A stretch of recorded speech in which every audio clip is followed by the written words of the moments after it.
Yo yo yo les petits frérots, c'est Footix Parisien, vous connaissez déjà votre source d'information numéro un sur le Paris Saint-Germain. Qui est-il? Qui est notre jeune crack qui est désiré par Luis Enrique, Alberto Costa? On sait déjà que quand c'est un joueur qui est repéré par Luis Enrique et son équipe, c'est déjà quelqu'un de très très sérieux, c'est quelqu'un de professionnel, c'est quelqu'un qui ménage pas ses efforts. On va voir ça ensemble. Qui est ce joueur de Porto qui est passé par la Juventus, etc., etc., les gars. Footix parisien pour vibrer chaque jour. Les couleurs de Paris, c'est l'amour toujours. Actu déchaîné, prépare-toi au détour. PSG, c'est la vie, la passion, le parcours. Alors les frérots, Alberto Costa. Donc Alberto Costa, c'est un joueur que on entend parler par les suiveurs depuis quelques mois. Pour être honnête, on entend surtout parler depuis son transfert à la Juventus l'hiver dernier, où il a fait quelques bons matchs mine de rien. Il a réussi à gagner des minutes. Voir qu'au début de l'année, il y avait vraiment pas beaucoup de minutes au début de l'année dernière. Et à la fin de l'année, il a pu gagner des minutes jusqu'à devenir. Et c'est pas rien à la Juventus, même si c'est pas la Juventus, la grande Juventus de l'époque, jusqu'à devenir titulaire en Coupe du Monde des clubs, contre des grosses confrontations, contre Manchester City, contre le Real Madrid, même si c'était pas des grandes performances de, de la Juventus, c'est pas des bonnes performances collectives, c'est toujours ça. Et maintenant, il a réussi à gagner sa place de titulaire à Porto. On peut voir que c'est un très bon joueur de Porto, même si visiblement sur les derniers matchs c'est un peu plus complexe.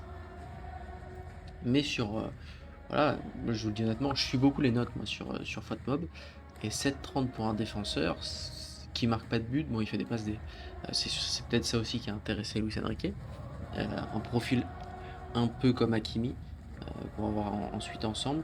Je pense que c'est ça qui a intéressé Luis Enrique, un profil qui sait s'élancer vers l'avant sans non plus trop en faire, parce que c'est ce qu'on pourrait reprocher parfois à Hakimi, même si bon, après l'année qu'il nous a fait, une année où franchement il aurait pu mériter le ballon d'or au même titre que Dembélé, on a du mal à lui reprocher beaucoup de choses, mais parfois dans des matchs il y avait des boulettes. Moi je me souviens en Ligue des Champions, voilà, si je dis pas de bêtises, contre Dortmund il fait une boulette l'année où il y a encore Kylian Mbappé, etc., etc. Donc voilà, c'est potentiellement un joueur qui est plus intéressant, on va dire, défensivement, qui pourrait être intéressant, euh, excusez-moi, qui pourrait être intéressant pour le PSG, euh, potentiellement en fin de rencontre, tout simplement. Peut-être plus intéressant en fin de rencontre qu'un Hakimi qui, bon, quand une rencontre est à peu près sécurisée, hein, je pense quand le PSG gagnait 2-0 par exemple contre Arsenal, que le gros du match avait été fait, un profil un petit peu plus défensif, même si c'est pas vraiment un défenseur, hein. On peut voir, bon, en bleu là, on peut voir les caractéristiques d'Hakimi. On voit au niveau des courses, bon, c'est peut-être en Europe le latéral qui fait le plus, qui en fait le plus. Bon, c'est peut-être pas lui, mais voilà, vous avez compris.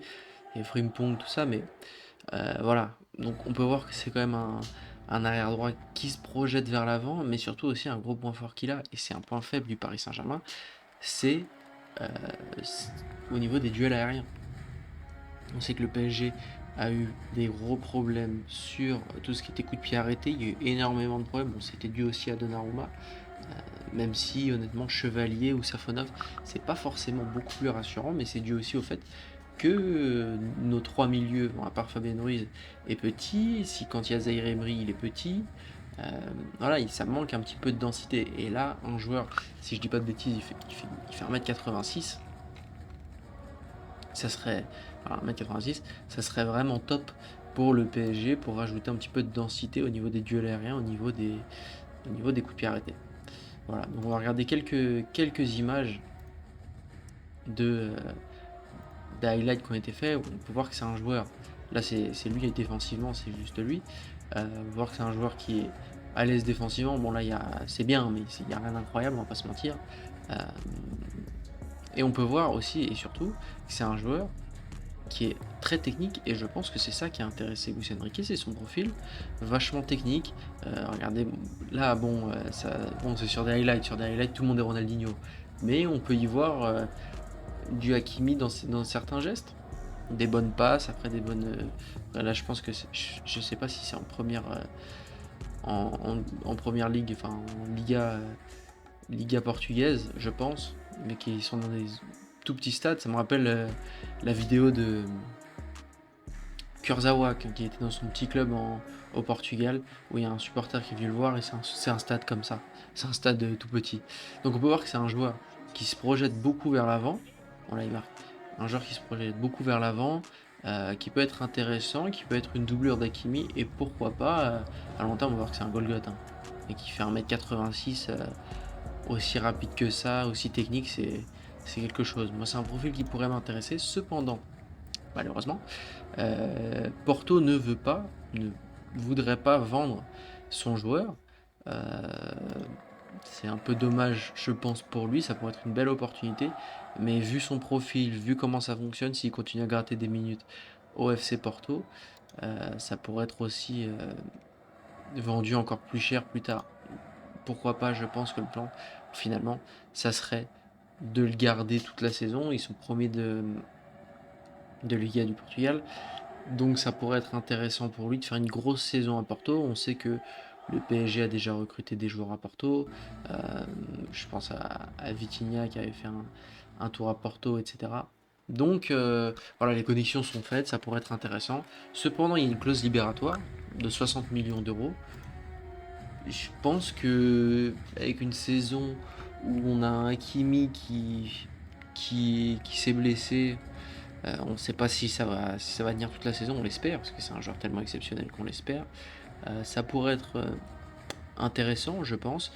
Zaïre Emery, il fait vraiment très très bien le travail, mais est-ce que ce serait pas plus intéressant de le mettre dans la rotation au milieu plutôt que de le faire jouer à droite, même si honnêtement, à droite, Zaïre Emery est excellent et enchaîne une grosse performance sur grosse performance, mais est-ce que ça va tenir sur des gros matchs de Ligue des Champions? On sait pas. On sait pas. Et d'avoir un joueur comme ça qui vient, en plus on sait que le PSG a pas beaucoup dépensé l'été dernier.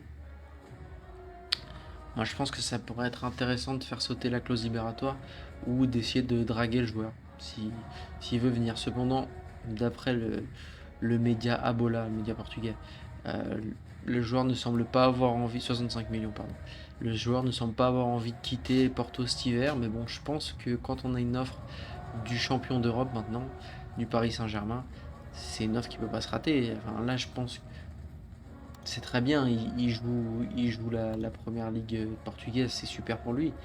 Mais quand tu vas au PSG, et surtout cette année, sachant que le PSG est champion d'Europe, tu vises, tu vises beaucoup plus de titres. Je pense qu'il a envie en tant que Portugais de gagner, voilà, de gagner des titres au Portugal, mais je pense que ça serait beaucoup plus intéressant, en plus dans une année de Coupe du Monde. Ce qui est sûr, c'est que s'il est remplaçant et qu'il rentre au PSG sur de nombreux matchs, il participera à la Coupe du Monde. Ce qui est un peu moins sûr au Porto, même si je pense qu'il il viendra à la Coupe du Monde. Donc voilà les gars, n'hésitez pas à me dire ce que vous en pensez. Est-ce que vous pensez que le PSG va réussir à séduire le joueur? Est-ce que vous pensez que ça peut être un bon recrutement pour le Paris Saint-Germain, ou est-ce que vous pensez que c'est une mauvaise idée, beaucoup trop cher? C'est vrai, parce que c'est quand même un joueur qui coûterait 65 millions d'euros, qui a en fait 6 mois vraiment très haut niveau dans les pattes. Ça pourrait être un petit peu trop. Moi je pense que ça peut être une bonne idée. N'hésitez pas à me dire ce que vous en pensez, à liker, partager et à commenter cette vidéo. Ciao ciao les gars.